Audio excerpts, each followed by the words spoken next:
Steve Moran here with Senior Living Foresight, and today I am talking to Keith Parnell and Jason Zuccari, who are both VPs with Hamilton Insurance. And wait, do not move on. You do need to hear this. I know that it's so easy to think, oh, insurance.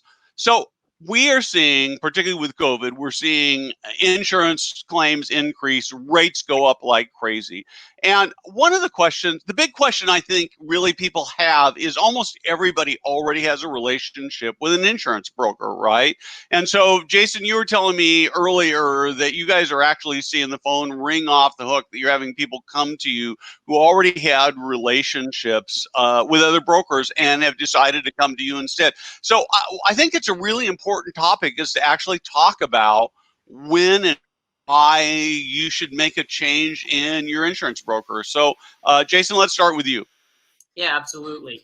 We're seeing some parallels, and Keith can kind of elaborate a little bit on this later. But in the early or late 90s, early 2000s, we saw a shortfall in the insurance market. Many carriers pulled out, and that's where we kind of became rock stars for our firm, where people were calling off the hook, and we're seeing those parallels now. And we saw a shift in the market right before COVID, where what we call a hard market, where it becomes harder to place insurance, premiums go up, and coverage becomes more restrictive.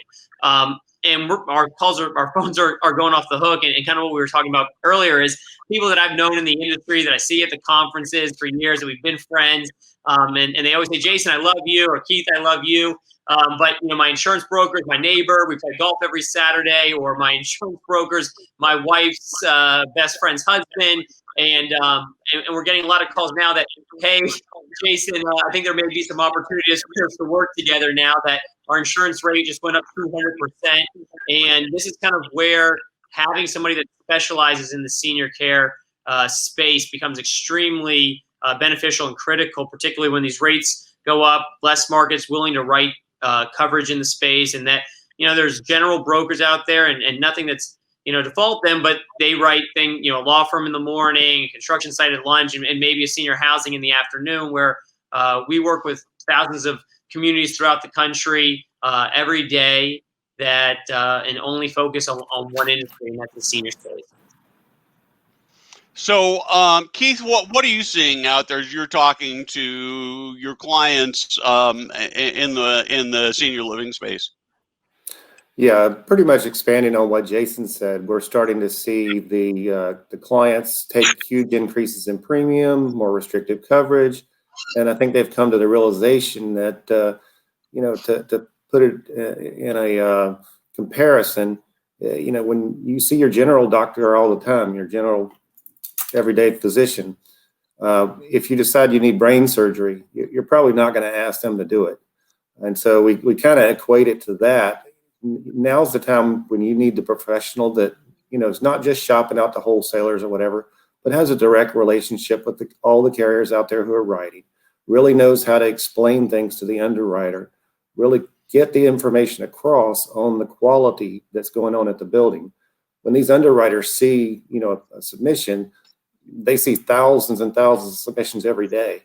It's incumbent upon a broker to really explain what sets that apart. Why is this facility better? Why should I, as an insurance company, take on that risk? And I think, us being specialists, we're able to really drill down on the information and really explain to the underwriters what they're seeing and why this is a good account and why they should price it, accordingly.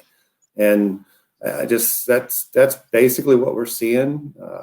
A big part of that is the risk management. A lot of the facilities have not done risk management in recent years. Insurance prices were cheap. They didn't feel like they had to do that extra work. They started taking claims, and now we're in this situation where the insurance company is going to look at a facility and say, "You're not doing any risk management." Well, that's probably not a risk we want to take.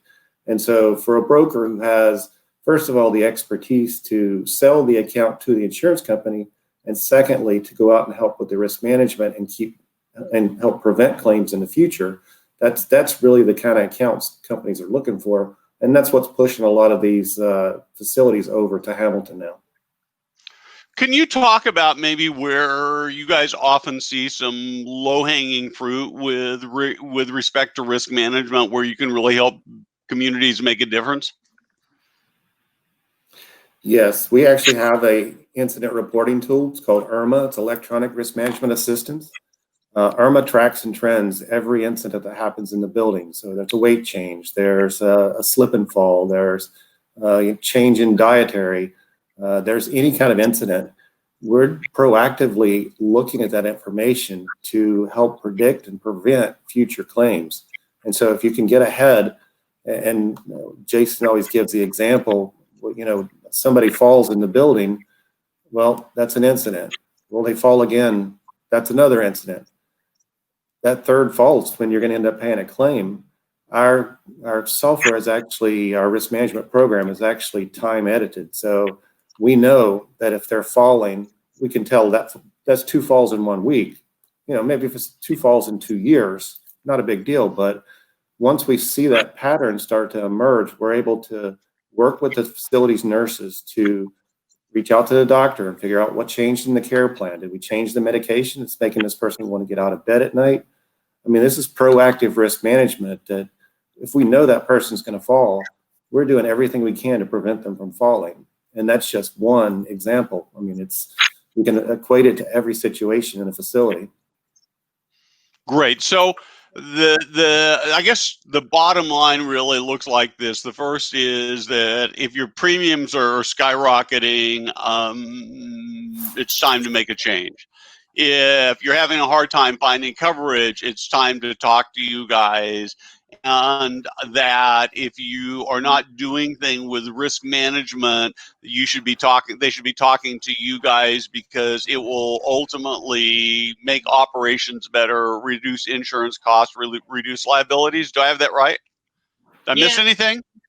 Well, no, I think that's a great point. And kind of what we try to, explain to a lot of our clients is that it gets to a point where sometimes where the insurance is so expensive that you become the risk bearer, right? And a lot of our clients are moving to alternative risk, captive self-insurance, and then it's you are managing your risk, right? It's no longer the insurance company paying it out as much as the client is being able to manage their own risk and their own claims. And so the ones that are doing it really, really well are the ones that can manage their risk across their portfolios.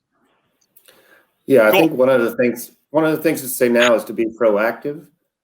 You mentioned, people's premiums probably going up. Even if your premium's not going up at this point, once these COVID claims start to go through, this market's going to last this hard market is going to last for another year or two. You're going to see increases at some point. Yeah. Now's the time to be proactive and start making those changes now to minimize that impact later on. Keith, Jason, thank you very much. Very, very educational. And I am convinced that one of the things that COVID has done is forcing communities to reassess the things like insurance, to be able to make sure they're doing the very best job they can do for their organization. So again, thank you very, very much. Thank you. Have a safe